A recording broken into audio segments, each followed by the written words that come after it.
Hello friends, मैं हूं आपका दोस्त राजकुमार, मोटिवेशनल एंटरप्रेन्योर और एक वेलनेस एडवाइजर। दोस्तों, आजकल देश में जैसा माहौल चल रहा है उसको देखते हुए हर व्यक्ति टेंशन में है। किसी को आगे बढ़ने का रास्ता नजर नहीं आ रहा है। सब लोग आगे बढ़ने के लिए किसी न किसी सहारे को तलाश रहे हैं, पर ऐसे माहौल में भी हम आरोप प्रत्यारोप का खेल खेल रहे हैं, अपनी जिम्मेदारियों को नजरअंदाज करने की भूल कर रहे हैं। तो ऐसे में देश के वर्तमान हालात पर मेरे जो विचार है उनको कविता के माध्यम से आप सबके सामने पेश कर रहा हूँ। कविता का शीर्षक है निर्लज्जता और सज्जनता में कुछ तो फर्क होता ही है। हमारा देश विभिन्नताओं वाला देश है, अनेकता में एकता वाला देश है, जहाँ आस्था और विश्वास का अनोखा संगम है, जहाँ हर धर्म को दिल से नमन है, जहाँ रमजान में राम और दिवाली में अली का नाच सुनाई देता है।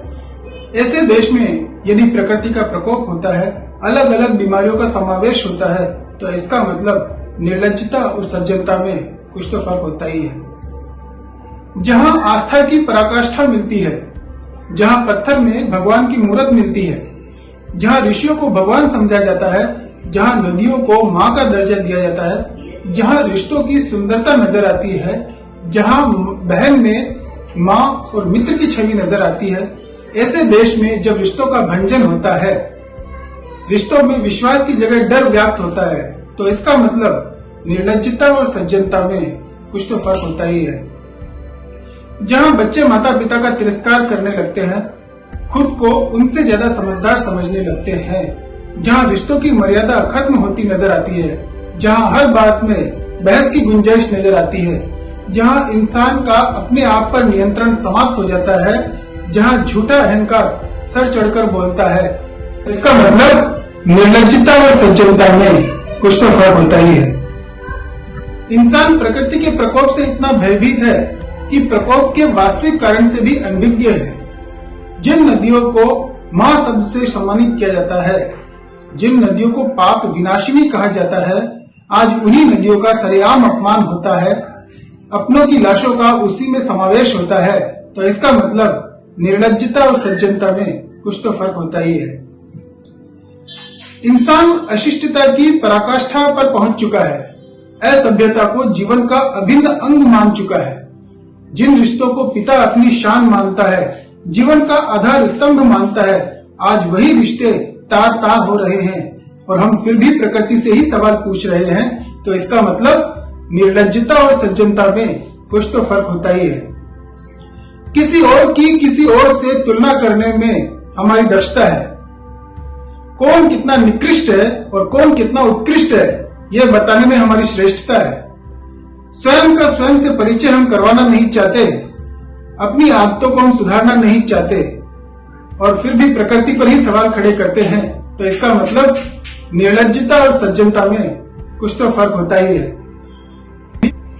बारिश का आना मन को लुभाता है, बिजली का गिरना भय को जगाता है, अधिकार को मिलना सबको पसंद आता है, उत्तरदायित्व लेना किसी को रास नहीं आता है, पैसा सबके मन को भाता है, परिश्रम किसी को रास नहीं आता है, रिश्वत देकर नौकरी हासिल करना, इसी परंपरा को आगे बढ़ाना, योग्य व्यक्ति को दरकिनार करना, यही देश की रीत बन चुकी है। नींव खोखली करके इमारत को शानदार बनाना चाहते हैं। तो इसका मतलब निर्लज्जता और सज्जनता में कुछ तो फर्क होता ही है। अपने परिवार को कैसे संभाले, ये सोच के सब हैरान है। ऐसे में जब कोई अपने पावर का गलत इस्तेमाल करता है, इस लॉकडाउन में भी सिर्फ अपनी जेब भरने के बारे में सोचता है, तो इसका मतलब निर्लज्जता और सज्जनता में कुछ तो फर्क होता ही है। इस कोरोना काल में सरकार भी अपनी जिम्मेदारियों को पहचानती है, देश के हर व्यक्ति को सुरक्षित रखना चाहती है। अपने कर्तव्य पूर्ति के लिए सरकार ने प्रशासन को नियुक्त किया, कर्तव्य पूर्ति में बाधा न आए इसके लिए अधिकारों से युक्त किया। देश का हर व्यक्ति सरकार की चिंता को समझता है, इसलिए बहुत जरूरी हो तो ही बाहर निकलता है। पर जब प्रशासन अपने कर्तव्यों को भुलाकर अधिकारों का दुरुपयोग करता है, जनता की बेबसी को समझे बिना खुद को ही सर्वोपरि समझने की भूल करता है, तो इसका मतलब निर्लज्जता और सज्जनता में कुछ तो फर्क होता ही है। प्रकृति के प्रकोप के पीछे छिपे संदेश को समझने की जरूरत है। रिश्तों की मर्यादा को समझने की जरूरत है। बहस की गुंजाइश को खत्म करने की जरूरत है। नदियों की पवित्रता बनाए रखने की जरूरत है।